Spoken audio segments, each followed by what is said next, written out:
What's up guys, this is episode 6 of ranking every WCA event, and today we're doing my personal favorite events. Basically in these series we have different prompts every single week, and we're going to be ranking all 17 events into 6 tiers from S to E, and each event will get points which will go to an overall ranking on a spreadsheet at the end of the video. These tier lists are obviously subjective. There's prompts, there's themes, and I will do my best to make the rankings adhere to the theme. However, today we're doing 100% subjective. What is my favorite event? No logic, no community feedback, nothing. This is just my favorite events to practice, the events that I'm most excited for at comms, things along those lines. For instance, start with One Hand. I hate One Hand. It's going in E. One Hand is a really cool event, and I think it's one of the best WC events just because it's a really unique twist on 3x3. Very unique. None of these events have something like One Hand, but I just hate it. I'm so slow. I cannot turn on One Hand. It's so awkward to turn, and it's so frustrating when you mess up your algorithms. Like the muscle memory from two-handed makes it so fast,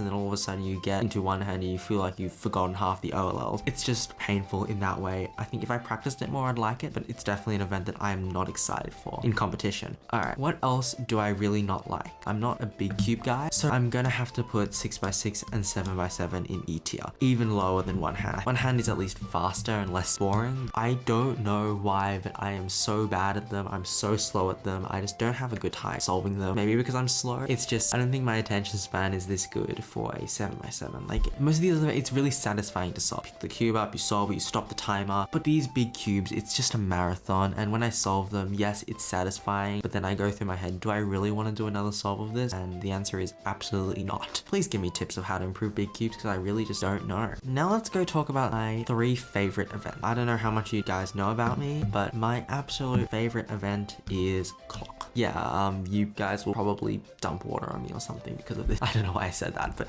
no, I really like clock. It maybe because there's not many algorithms and it's quite like spammable to learn. It's one of the most satisfying events. I love practicing it. It's the event that I look most forward to in competitions, and it's just really fun. It's so different to all the other events, and it's fun to practice. That's why it's going in S tier. My second favorite event is multi-blind. I really look forward to multi-blind in competitions, maybe because not many competitions have it, but I really think that it's such a fun and unique event. Obviously, I'm not that good at multi-blind. I think my PR is 5 out of 5, but at home I've gotten a 8 out of 8, I think. I just like it because of its mental challenge, and that's really why it goes in S tier. And the final event that's going in S tier is 3x3 blindfold. I'm gonna put it below multi-blind just because I get less excited to practice 3x3 blindfold. 3 blind is a bit more common, maybe that's why, but I still really love the event. I'm not that strong at memorization, and I think do like 4x4 blindfold and 5x5 blindfold. 3 blind has a much less. Obviously multi-blind has the highest out of any of these, but I think just multi-blind has a less time-bound restriction, especially at my level where I'm solving less cubes, so my memorization strength doesn't have to be as good. And 3x3 blindfold obviously is faster, which means I don't need as much memorization. And just because I'm memorizing less amount of stuff and it's more about speed and more the execution side rather than content, 3 blind beat out all the other blind events, and that's why I like practicing it so much. So now we're gonna go oscillate back to D tier, and we're gonna start with Pyraminx. I just find Pyraminx awkward. It's really hard to turn. The algorithms are so awkward, and just like all my finger tricks that I like to use for like 3x3, 2x2 and the big cube, they just don't work on Pyraminx, and obviously that's just my problem, but I just really don't have fun practicing Pyra, and it just makes me go insane. And also the tips, I try and fix the tips throughout solve, and then I get oscillating algorithm, and then I undo all my tips.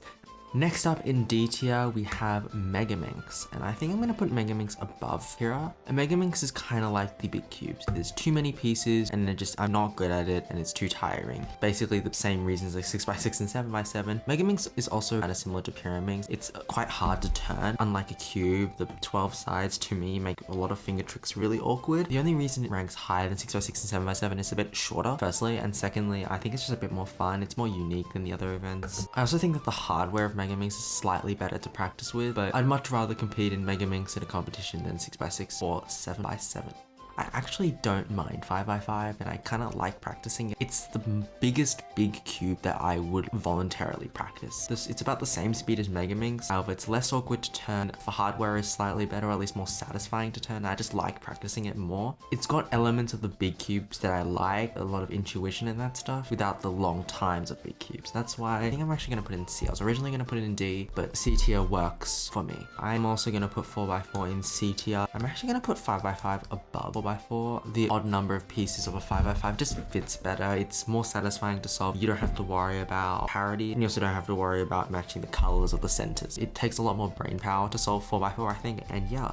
You would think that because my channel is named after the Skewb puzzle, I'm gonna put the Skewb in like S. However, I'm really bad at Skewb. I love practicing Skewb, I love doing comps with Skewb, and I think turning style is kind of fun and wacky in some way. Well, it's a very whimsical puzzle. I would not put it in S tier, like it's not that good. I like the puzzle, it's really fun, so I'm gonna put it in A tier. The only reason it's not going in S tier is that it's not as fun as these events like clock and multi-blind and that stuff. I think A tier, these are basically the events that I really like practicing, I like doing, however they're not my really favorite events. Start with 3x3. 3x3 is really fun to practice. It's short, it's sharp, and so many comps have 3x3. You tend to put a lot of effort in and you really care about it. I practice it so much and I see so much improvement because I put so much time into it. It becomes something that I'm really looking forward to competing, even though basically every comp has 3x3. And I'm also going to put 2x2 above 3x3 in A tier. I went through a 2x2 phase and I loved it. I really enjoy fast events, and 2x2 is the pinnacle. As you learn new algorithms, you learn new intuitive techniques, for instance like first layer techniques. It's really satisfying to see your times slowly decrease into what they are. If I did this ranking a few months ago, I'd probably put 2x2 in like S tier. But the only thing stopping it is that the turning is slightly awkward compared to like 3x3 no center to hold on, and that's why I'm going to put 2x2 in mid A tier. The next event I'm going to put in is going to go at the top of A tier, and I think this is a really fun event for many reasons, and that is square one. I find square one turning really satisfying. Doing a bunch of moves and doing those R2 slice moves, I think it's really satisfying, and that the algorithm's also very unique compared to like 3x3 and 2x2, and cube shape is also really satisfying. I've said the word satisfying like way too many times.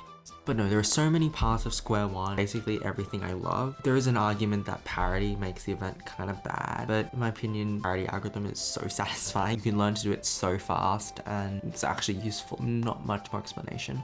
The next event in A tier is 4x4 blindfold. I think I'm going to put this above Skew but below square one. I really like 4x4 blindfold. I don't know what else to say. It's fun to practice, it's fun to do in comp, and I guess doing the algorithms are really satisfying. I don't really know where to put 5x5 blindfold. I could put it in A tier, but I think I'm going to have to put it in B tier. It's a bit too long for my liking, and I find the slice moves and that stuff kind of difficult on 5x5 compared to 4x4. Tiny bit too long, there's a bit too much memo, but you might be saying, well, why is multi-blind in S tier? I think just having many different small 3x3 cubes are just much more satisfying and much more fulfilling than having one big cube that you would DNF. And like DNFs in 5x5 blindfold are so easy and quite demotivating. I think it definitely does detract from the experience as well. It's still a really good event. I think 5x5 deserves B tier. And FMC, now a lot of these events, the ones that I'm good at, the ones that I'm putting high. FMC is an exception. I am really bad at FMC, but I'm gonna put it in B tier. Genuinely, if a comp has FMC, it is for some reason the event that I'm most looking forward to. I just find it so satisfying to try to find cool solutions, and I think it's really an opportunity for me to step back from speed solving. And there's a lot of testing you can do, testing a bunch of F2L solutions, which ones get the best last layer cases and stuff like that. And I think that's why I really love FMC. By no means I would do this by myself though. Like if I had my own training time, I had like 2 hours of training, I would much rather do any of these events in S or A compared to FMC. But in terms of a comp having it, it's really fun.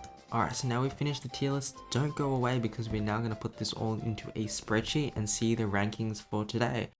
Alright, here's the ranking for this week, and in this column here we have my favorite events. This is episode 6, and we have all the points here. The number of points that an event gets are equal to the number of events in a lower tier. We have the E tier event with 0 points because there are 0 events lower than them, and we have the S tier events with 14 points this week because there are 14 ones below them. By summing up all the points over here, we can see the number of points and then the ranking of each event. So right now 3x3 blindfolds in first place with 63 points, multi-blinds in second place with 59 points, and 3x3 is in third place with 56 points, and then fourth place is tied between 2x2, FMC, and one-handed. Alright, that's really it for this video, and as we see more videos, we're gonna see more prompts and therefore point distributions to look at. If you haven't seen the previous 5 episodes already, make sure to check those out. Anyway, thanks for watching, and please consider subscribing. See ya.